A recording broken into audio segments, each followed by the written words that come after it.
In 1975, in the first Territory Senators case, several states challenged the Commonwealth Government legislation introducing 2 senators for each territory. They lost, but there was only a very narrow majority in favour of the Territory Senators. By 1977, Territory Senators had been elected, but the High Court had changed.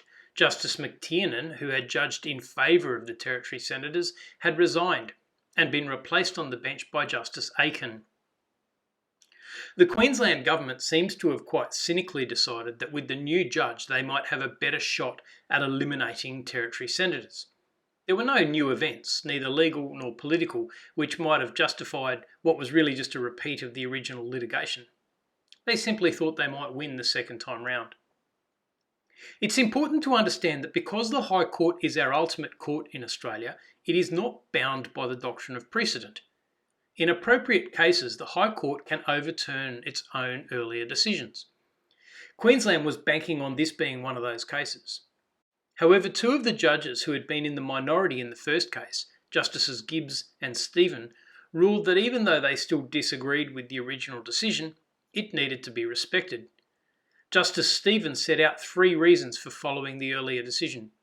First, he said the previous decision was a very recent decision in which all members of the court participated and in which, after full argument, a majority, in elaborately reasoned judgments, dealt with the very matter now in question.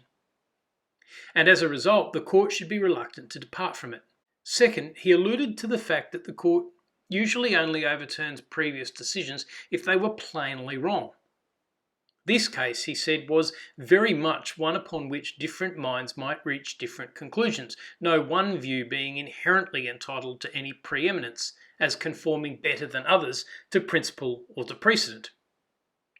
And as a result, the previous judgment could not really be described as being plainly wrong.